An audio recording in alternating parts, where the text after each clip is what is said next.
Bonjour à tous, ravi de vous retrouver pour cette nouvelle chronique jeu. Nous sommes toujours à l'entre des jeux à Chambéry en compagnie de Georges. Bonjour Georges, Bonjour Marine et bonjour à tous. comment tu vas? Eh bien très bien et toi? Très bien, alors tu nous as trouvé de nouvelles pépites aujourd'hui? Oui, absolument. Trois pépites qui nous viennent en fait du Festival international des jeux de Cannes. Alors ce ne sont pas les trois jeux qui ont été primés par les As d'or, mais trois jeux qui ont fait leur petit buzz, qui ont bien marché là-bas et que je vais pouvoir effectivement te présenter. Alors dis-moi, on commence par quoi? Eh bien on va présenter du coup en premier lieu Dictopia. Alors, Dictopia, on est dans un style typiquement orwellien. Tu connais 1984, Big Big Brother is Brother. watching you, c'est ça? Exactement, c'est ça. Et figure-toi que pour réduire la pensée des gens, rien de tel finalement que de réduire leur vocabulaire, hein, parce que sans mots, pas de pensée, d'accord? Eh bien dans Dictopia, figure-toi qu'on a décelé en toi un petit potentiel de rebelle, de dissidente, mais on veut bien s'assurer qu'effectivement tu feras bien partie de nos rangs. Et pour ça, à chaque tour de jeu, en réalité, on va présenter des thématiques, d'accord? Donc là, par exemple, il faudra que tu arrives à confectionner un mot qui finira par une consonne. Ici, ça sera alterner voyelles et consonnes au sein du même mot. Et pour ce tour-ci, par exemple, hop, nous aurons cette rubrique qui sera de faire un mot féminin. Ok. Ok. Pour ça, tu vas pouvoir piocher 8 cartes donc dans le paquet central qui vont représenter, comme tu peux le remarquer, différentes lettres. Et à partir de là, tous les joueurs vont avoir 1 minute 30 pour confectionner justement un mot de leur cru qui puisse rester en lien avec la thématique qui nous est donnée. D'accord? Alors il ne s'agit pas seulement que de former des mots.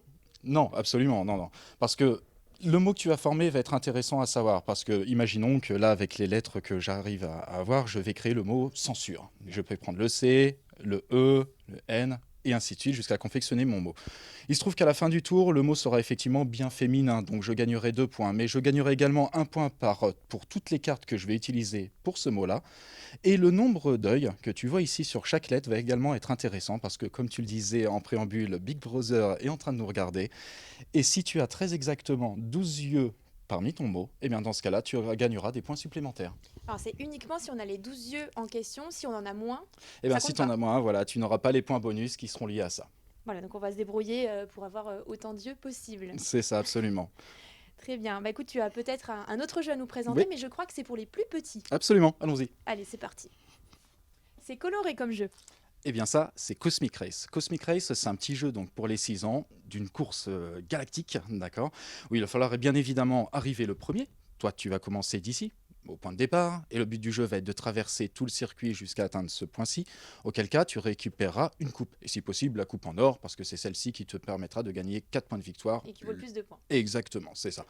Mais figure-toi que les points, ce n'est pas qu'en gagnant la coupe que tu vas en récupérer. Tu vas pouvoir également en récupérer tout au long du parcours. Avec les petits jetons que tu vas trouver ici, les jetons peuvent cacher de 1 point de victoire jusqu'à 5 points de victoire. Donc là, on a des couloirs et on n'est pas obligé de rester dans le même couloir tout du long. Et non, bah, il va falloir d'ailleurs faire très attention. Tu ne pourras pas aller en ligne droite parce qu'il y aura toutes sortes d'obstacles. Mais je vais t'expliquer comment on avance dans ce jeu-là. Premièrement, toi, tu as ton petit tableau de bord avec ton début de partie. Pour le moment, tu as ta petite aiguille qui est sur la vitesse numéro 1. Tu n'avances pas très vite, mais t'inquiète pas, ça va changer assez rapidement. À mon tour de jeu, je vais pouvoir prendre parmi les 9 tuiles celle qui m'intéresse, hop, et la retourner pour faire l'action qui est marquée dessus. Celle-ci me permettra d'augmenter la vitesse de 1. Hop, et dans ce cas-là, je pourrai avancer de 2 cases à mon prochain tour. Imaginons que je décide de continuer mon tour et de révéler une nouvelle tuile, comme par exemple celle-ci, eh bien cela me permettrait d'avancer en ligne droite d'un nombre de cases égal à ma vitesse. Attention à toi Marine, je te le dis, parce que sur ce circuit-là, il y a des astéroïdes qui se baladent à droite à gauche. Et puis il y a même des vaisseaux spatiaux qui sont là, comme des touristes, voilà, qui se promènent le long de notre Alors circuit. comment on fait si on les rencontre? Eh bien, figure-toi que si tu les rencontres, voilà, si tu rentres dans un vaisseau spatial, il y a un accident. Dans ce cas-là, tu reviendras sur la case précédente, mais malheureusement, tu perdras l'un des jetons étoiles que tu avais déjà auparavant récupéré. Et il en va de même si jamais tu quittes le circuit, parce qu'il se trouve que des fois, on va pouvoir tourner. Je vais te montrer par exemple, voilà, une tuile qui te permettra d'avancer en diagonale. Mais si tu avances en diagonale de 2 dans ce sens-là, là encore, tu sors du circuit, tu devras retourner dans la case précédente et perdre un jeton. Ouais, donc c'est une sorte de handicap finalement. Exactement, il faut faire très attention à ça, il faut bien planifier, être opportuniste et surtout bien mémoriser également les 9 tuiles qui seront devant nous et qui nous permettront toutes sortes d'actions. Alors tu ne m'as pas parlé de ce petit chien là qui se trouve juste à côté du C'est vrai. couloir. Mais ce petit chien, il s'appelle Loki, figure-toi. Et alors lui, il s'occupe justement en milieu de circuit de nous donner quelques avantages. Dès lors qu'un joueur arrive à traverser cette ligne-là, on va tous pouvoir choisir à tour de rôle l'un de ces petits jetons de fusée qui vont nous servir de bonus. Tu prends celui-ci par exemple pour pouvoir avancer de 4 cases supplémentaires super vite.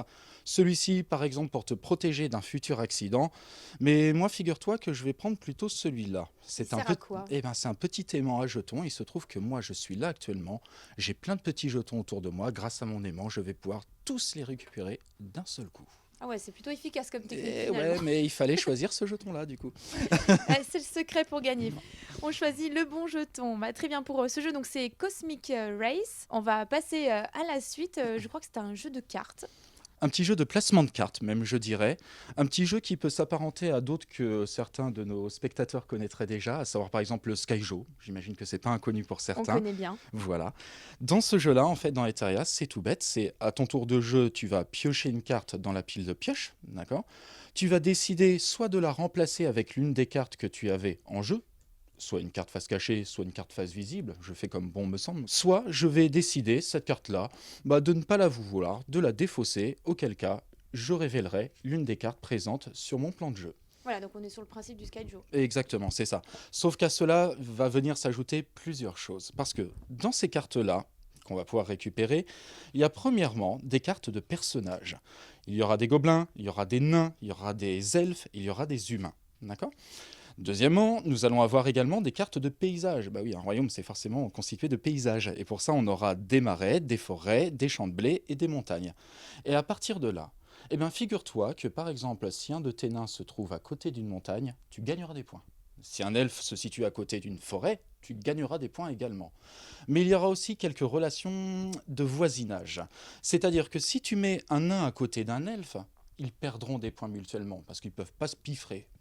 Et en plus de tout cela, donc des relations de voisinage, mais aussi de la constitution de tes différents terrains, on va tenter d'atteindre des objectifs qui seront communs à tous les joueurs, qui te demanderaient par exemple de rendre 3 forêts adjacentes pour pouvoir gagner des points, de pouvoir créer une alliance entre les nains et les humains, donc c'est-à-dire tout simplement d'avoir 2 personnages de ces différents types adjacents, et ainsi de suite. Dès lors que tu auras atteint les conditions requises par une carte objectif, tu la récupères, tu récupères les points qu'il y aura avec, et on remplira de nouveau la rivière d'objectifs avec une nouvelle carte.